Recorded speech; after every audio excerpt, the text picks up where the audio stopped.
Hi friends, it's Sarah from Ruffles and Rainboots, and today we are making this traditional, very elegant and tall sewn bee gnome. If you would like to make him, boop, stick around. As always, please like this video so I know you're here crafting with me. And hey, speaking of crafting, have you joined the Facebook group? I'll put that link down below. You can see fun things like this and so much more. All right, speaking of this guy, he is made 14 inches tall with a very popular cozy gnome sewing pattern. It's easy to stitch together and it's great if you're shipping. All right, so this is coordinating cottons. I ended up using Mongolian fur for an elegant look, and I'm just going to cut my pattern pieces. If you're using arms, you want this look in particular, do cut out your arm pieces as well.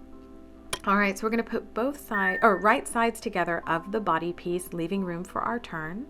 And then we're just going to put the pins on the hem. If you are using a trim, you can skip this part, but I went ahead and hemmed just 1/4 inch of my cotton fabric on the hat base before putting right sides together, pinning it and sewing up the hat.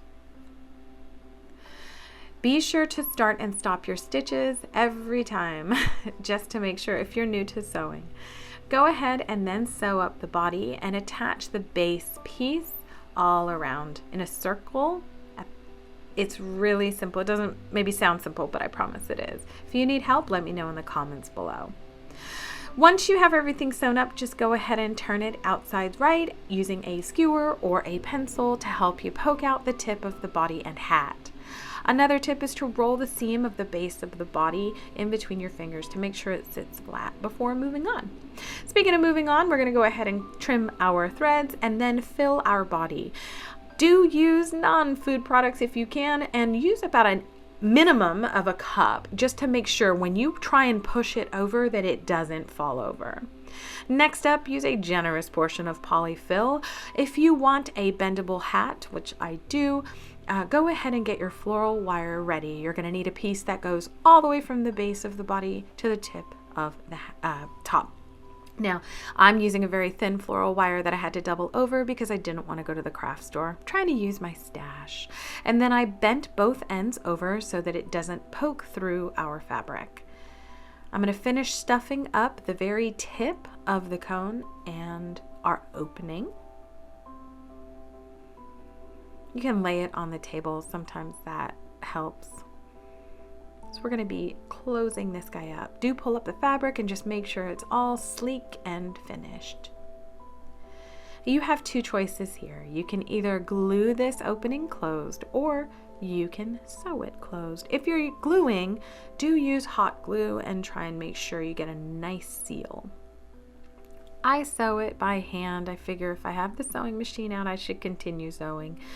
And it takes me about 1.5 minutes to sew up this opening. So I'm gonna skip through that real quick so you don't have to watch me sew poorly. All right, I do double knot it and then stick the needle and thread straight through the body, pull tightly and cut it off so it disappears inside. Roll it in between my hand to even everything out, bend the wire, make sure it works, and then slip on the hat all the way to the top. It's going to give us a good idea of how much beard to cut. This is a personal choice, but I wanted a very long, very, very robust beard. I ended up going with the Mongolian, brushing it out and cutting just a large rectangle. It's going to give us the ability to see just a little bit of the yellow, and it's going to give us the ability to make a wraparound beard while still having enough room for our wings. I'm going to attach the very top and only the very top. So if you want to do the method where you cut through the beard for the arms, don't glue anything else down just yet. Slip on the hat and get an idea of where you want your nose to be. You can use clay beads that you make out of polymer clay. You can use wood beads. You can use pantyhose stuffed with stuffing, anything you'd like. Just make sure that it fits up under that hat. You like the size. Make sure to put the hot glue all the way to that fabric backing and not on the fur, and then glue down the tip of the hat just on the nose. Here I am just cutting, pinning, and turning, or sewing and turning my arms because I now want to use them.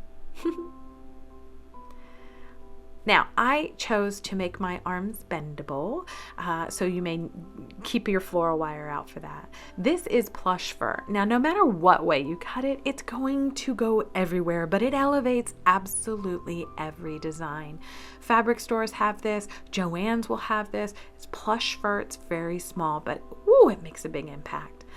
So I'm going to stuff a little bit of polyfill up into these arms using a bamboo skewer, and then I'm going to go grab a little bit of floral wire. I'm going to press it about an inch past the edge of the arm, and then I'm going to finish my stuffing before attaching this gorgeous fur trim.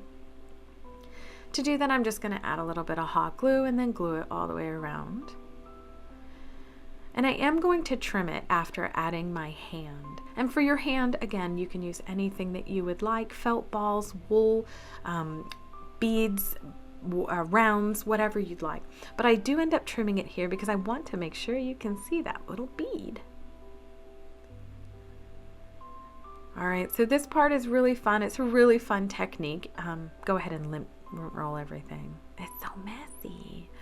So you may think to yourself, wow, those are some really long arms, Sarah. And I would say, why, yes, they are. So make them long, pin them, and you'll see why we need them to be so very long. This is a tall fella. So what we want to do is we want to make a cut directly through the backing of the faux fur, go in through the front, nope, the front, there you go, Sarah, and we weave that arm all the way through that hole and then up under the back of the hat. So we have not glued any of that down, right?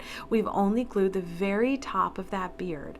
So we have a good portion to work with up in here.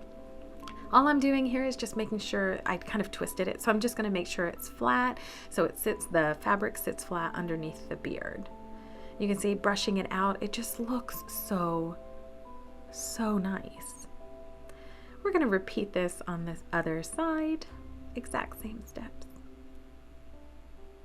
And tuck it up under the hat. Make sure they're even, and we're going to glue those down. So a tip is always glue the arm to the body first and then everything on top, whether it's a hat or whether it's like this, the beard. So we're going to make sure the beard covers all the way over that arm. So again, the back of our gnome needs to look nice because we're going to have those fabulous wings. All right, so I'm just cutting the piece here, making sure I have the right size, setting it aside, and moving on to the wings.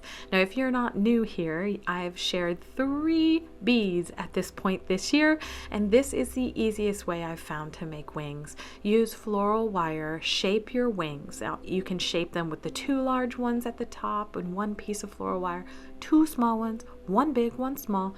That part doesn't matter. You just want to make sure that you have a nice big joined section in the middle when you put everything together. That's going to give us a nice base to attach our wings. So I'm just using some pliers and just shaping rough shapes at this point. And I'm going to attach these 2 pieces together. Again, quite a generous piece in the middle. And then I'm going to get a piece of wax paper and lay it down. I'm going to get some shimmer fabric, or you can use sheer fabric. I've used curtains before for wings, whatever. So we're going to lay the wax paper, then the sheer fabric, then our wire on top, and just fill each cavity with hot glue. You're going to do this for all 4 cavities, and if any hot glue seeps through, don't worry. We'll get that in just a moment. Now you're going to let this set for just a couple, I don't even know if it's a minute, but basically you want to make sure that it's not moving around. What you're going to do is you're going to press another piece of shimmer fabric onto the top of this one. If it doesn't fit, or if it doesn't stick exactly, grab your hot glue gun, warm up the glue, or add a little bit of hot glue where it's just not sticking. Once it's set completely, you're just going to cut around the whole thing. And then it's time to attach them right at the base of the hat. Be sure to add some stitches if you're shipping these. We want to make sure they don't go anywhere. And then we're going to attach our flower, and look, he's all done. What do you think of this tall drink of Scandinavian splendor? As always, I appreciate you being here. Let me know what you think of this guy. If you're new, I have a ton of playlists of gnome crafts for you. As always, please like and subscribe for more crafty fun.